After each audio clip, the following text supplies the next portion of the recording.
semuanya, kembali lagi bersama saya Kori Raki. Nah, di video kali ini saya akan menceritakan pengalaman saya ketika mengurus berkas-berkas atau persyaratan untuk mengikuti nikah dinas atau sidang BP4R ketika saya hendak menikah dengan seorang anggota Polri.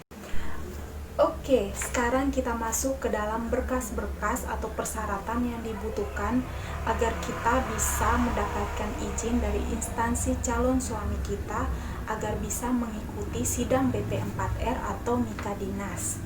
Nah, di sini persyaratan yang paling pertama yang sangat kita butuhkan adalah KTP. Nah, KTP di sini saya menggunakan KTP sementara. Kalian tahu kenapa saya pakai KTP sementara? Karena di KTP elektronik saya ataukah KTP yang seumur hidup itu, di keterangan status pekerjaan di situ masih tertulis mahasiswa. Nah, itu adalah kesalahan dari saya sendiri karena memang pada saat saya sudah bekerja, saya tidak mengurus ulang atau memperbaharui kembali sehingga status pekerjaannya itu berganti menjadi seorang pegawai. Jadi KTP yang saya gunakan di sini adalah KTP sementara.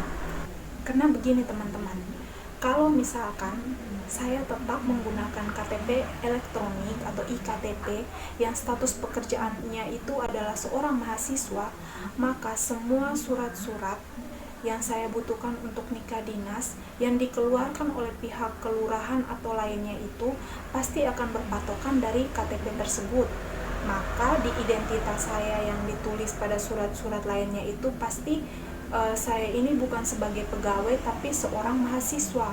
Nah, jadi saya pikir daripada setelah sudah terlanjur ke berkas-berkas yang lain, mendingan saya ubah dari awal gitu. Jadi untuk KTP ini saya menggunakan KTP sementara ataukah surat keterangan telah melakukan perekaman iktp yang sudah dilegalisir oleh pihak berwenang.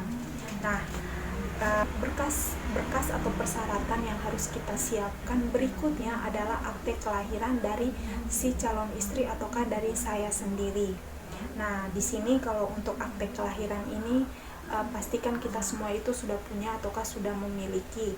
Jadi kita tinggal fotokopi, setelah itu kita legalisir ke pejabat yang berwenang. Nah, selanjutnya yang dibutuhkan itu adalah kartu keluarga. Nah, pengalaman saya untuk kartu keluarga ini, saya terpaksa buat ulang lagi kartu keluarga, yaitu menerbitkan kartu keluarga yang baru karena memang di sini sama kasusnya dengan KTP, yaitu status pekerjaannya belum diganti. Jadi waktu itu saya urus ulang kartu keluarganya sehingga untuk dokumen-dokumen yang lainnya itu tidak akan terjadi kesalahan seperti itu. Ya, ini juga harus dilegalisir oleh pejabat yang berwenang, yaitu oleh Dinas Kependudukan. Nah, selanjutnya persyaratan yang harus disiapkan oleh si calon istri ataukah dari pihak wanita itu adalah SKCK ataukah. Untuk SKCK ini persyaratan yang dibutuhkan adalah yang pertama kartu sidik jari. Setelah itu fotokopi KTP, lalu pas foto 4x6 3 lembar latar merah, dan seingat saya waktu itu untuk uang administrasinya itu sekitar Rp30.000.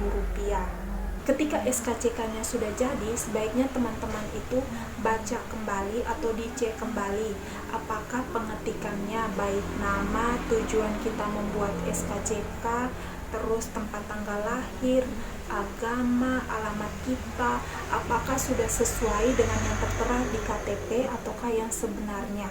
Karena kadang juga ada petugas yang mungkin ada kekeliruan sedikit, bisa saja ada salah pengetikan.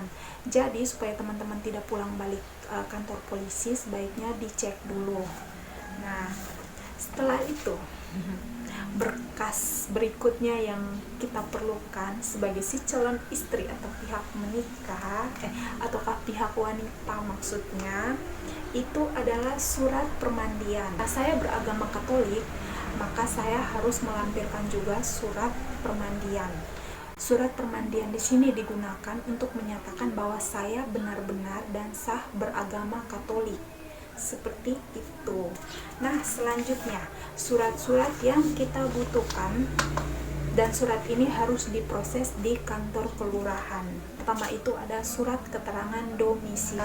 Di surat keterangan domisili ini berisi tentang identitas kita, dari nama, jenis kelamin, tempat tanggal lahir, nik, agama, pekerjaan, status perkawinan, pendidikan terakhir, dan alamat lengkap kita. Dan setelah itu pihak kelurahan menerangkan bahwa memang kita adalah penduduk setempat dan berdomisili di tempat itu adalah benar dan sejak tahun berapa, seperti kelurahan. Pada saat di kelurahan itu mereka pasti akan minta yang pertama fotokopi KTP, yang kedua fotokopi kartu keluarga, dan yang ketiga pastinya adalah surat pengantar dari Bapak RT. Nah, seperti itu. Selanjutnya itu adalah surat, nah ini surat keterangan asal-usul.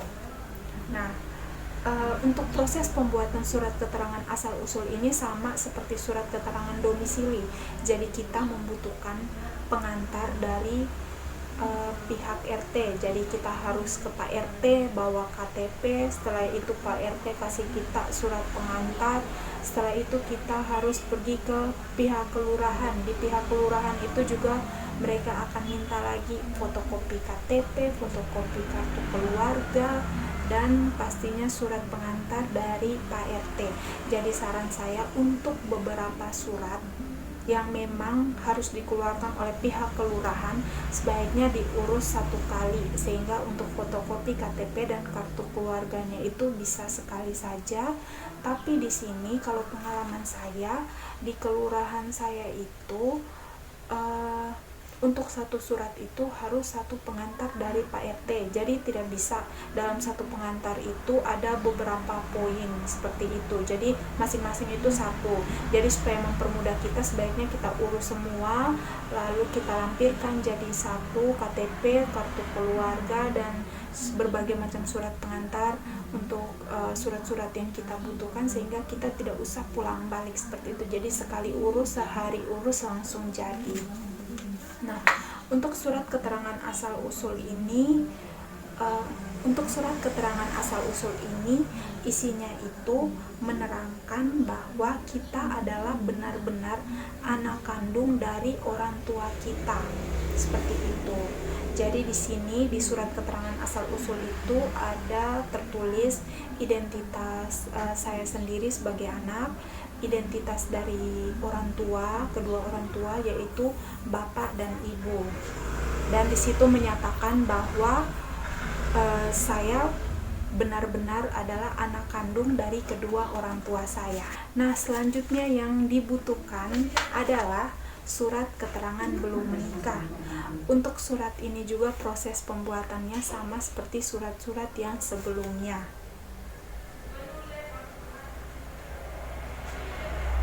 Nah, di surat keterangan belum menikah ini berisi tentang saya yang bersangkutan adalah warga yang berdomisili sesuai dengan alamat di KTP, dan sampai dengan surat keterangan ini dibuat, saya yang bersangkutan belum pernah menikah. Dan surat keterangan ini diberikan kepada saya untuk melengkapi berkas administrasi pernikahan dengan calon suami. Selanjutnya ini ada surat keterangan untuk nikah. Proses pembuatannya sama seperti surat-surat yang tadi. Nah, di surat keterangan untuk menikah ini ada berisi identitas saya, dan di sini menyatakan status perkawinan saya. Jadi status perkawinan jika wanita ini diterangkan sebagai perawan atau janda. Nah, kebetulan di sini karena saya belum menikah, jadi diterangkan sebagai perawan.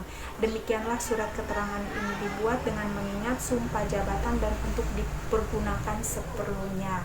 Dan di bawahnya ada tanda tangan dari pejabat yang berwenang. Lalu ada juga surat pernyataan bayangkari.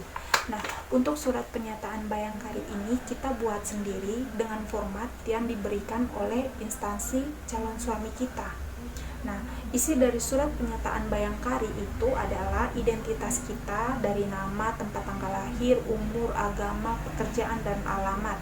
Dengan ini menyatakan bahwa saya bersedia menjadi Bayangkari yang setia, taat kepada semua aturan dalam organisasi Bayangkari, serta mengikuti kegiatan-kegiatan yang ada pada Satuan Brimob Polda ... seperti itu. Demikian surat pernyataan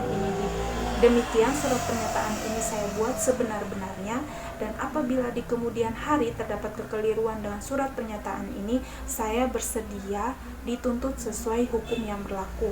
Lalu di bawahnya itu adalah tanda tangan kita dengan materai 6.000. Dan yang berikutnya, surat pernyataan penyelesaian adat. Nah, di sini surat pernyataan penyelesaian adat ini digunakan atau dibutuhkan oleh instansi tempat calon suami kita bekerja untuk memastikan bahwa sebelum melangsungkan nikah dinas hingga nanti nikah gereja dan kemudian dicatat di pemerintahan, kita kedua pasangan dan juga keluarga besar kita dua-duanya itu tidak ada permasalahan tentang proses pernikahan kita. Jadi secara adat itu semuanya sudah diurus. Jadi untuk kedepannya tidak boleh ada yang bilang kalau misalnya masih ada masalah ini, masalah itu, karena di sini sudah ada surat pernyataan penyelesaian adatnya. Jadi di sini juga sebenarnya supaya dari pihak instansi itu ketika melangsungkan nikah dinas itu mungkin mereka juga plong, terus kita juga plong, karena semua urusan tetek bengek yang di belakang itu semuanya sudah tuntas, jadi tidak ada masalah untuk kedepannya, seperti itu.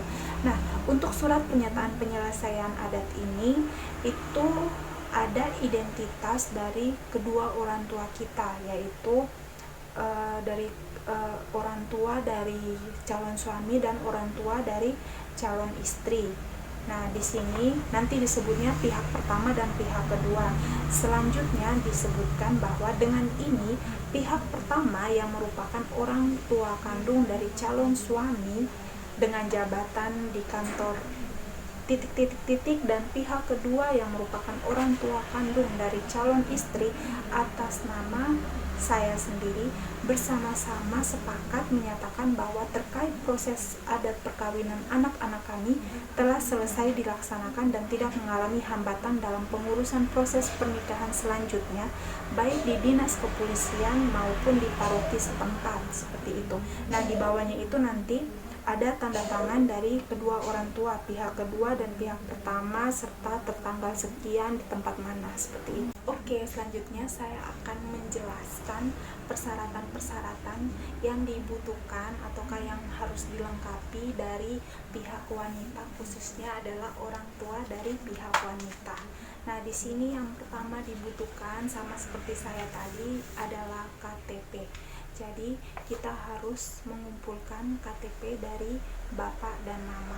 Kalau misalkan salah satu ataukah kedua orang tua kita meninggal, berarti diganti dengan akte kematian. Nah, kebetulan di sini bapak saya sudah meninggal dan ibu saya masih hidup, sehingga yang dikumpulkan adalah akte kematian bapak saya dan KTP dari ibu saya, seperti itu.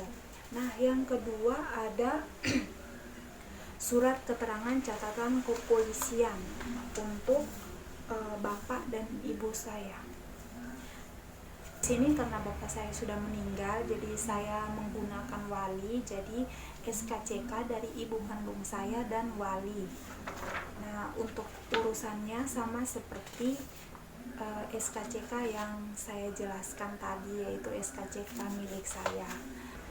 Nah, selanjutnya surat keterangan domisili dari orang tua.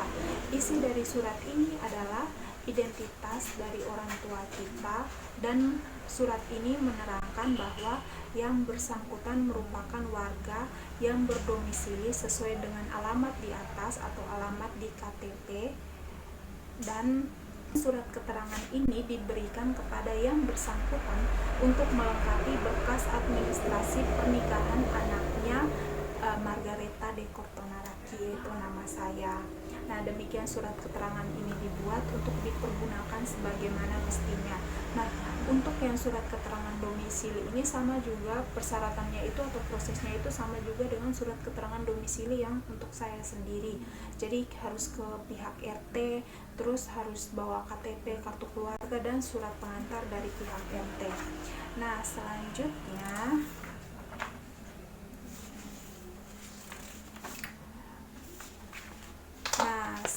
itu ada surat persetujuan dari orang tua atau wali calon istri. Nah, surat ini formatnya itu kemarin saya dapat dari instansi di mana calon suami saya bekerja. Jadi mereka mengirimkan format ini, lalu saya isi, kemudian saya kirim kembali ke Waingapu. Nah, untuk surat persetujuan dari orang tua atau wali calon istri ini, isinya itu adalah identitas dari orang tua, terus ada juga identitas dari anak, dan keterangannya itu bahwa menyatakan setuju dan tidak keberatan bahwa anak saya menikah dengan bla bla bla. Nah, seperti itu. Di bawahnya itu ada tanda tangan dari orang tua atau wali calon istri. Itu ada juga surat tanda kesanggupan dari calon istri. Untuk surat ini juga formatnya saya dapat dari instansi suami saya bekerja. Jadi seperti biasa mereka kirim formatnya, terus saya isi, saya tanda tangan, kemudian saya kirim kembali ke Waingapu. Nah, di surat ini itu isinya adalah identitas dari saya, identitas orang tua saya, terus identitas dari calon suami, dan identitas orang tua calon suami, dan di sini menyatakan bahwa saya sanggup menerima dengan sukarela segala akibat sebagai istri. Jadi di sini saya ada semacam persyaratan tambahan karena bapak saya sudah meninggal. Jadi saya memang membutuhkan surat ini, yaitu surat pernyataan menerima kuasa dan surat kuasa. Nah, di sini yang membuat surat kuasa dan surat pernyataan menerima kuasa itu adalah orang tua saya dengan menggunakan format yang diberikan oleh instansi calon suami saya bekerja. Jadi seperti biasa mereka kirim format ke saya, setelah itu saya ketik, ditandatangani oleh orang tua dan wali, kemudian saya kirim lagi ke Waingapu. Nah, yang pertama ini ada surat kuasa. Surat kuasa itu berbunyinya seperti ini. Yang bertanda tangan di bawah ini nama dari orang tua saya, yaitu ibu saya, umur, pekerjaan, alamat. Dengan ini memberikan kuasa kepada nama wali saya, dan di sini harus laki-laki karena dia menggantikan posisi bapak, umur, pekerjaan, dan alamat sebagai wali dari anak. Nama saya Margareta Dekortonaraki yang akan melaksanakan sidang nikah dinas atau KBP 4R. Demikian surat kuasa ini dibuat dan dipergunakan sebagaimana mestinya. Lalu di bawahnya itu adalah tempat, tanggal, tahun, bulan, dan tanda tangan dari yang memberi kuasa orang tua kandung, dan yang menerima kuasa adalah orang tua wali.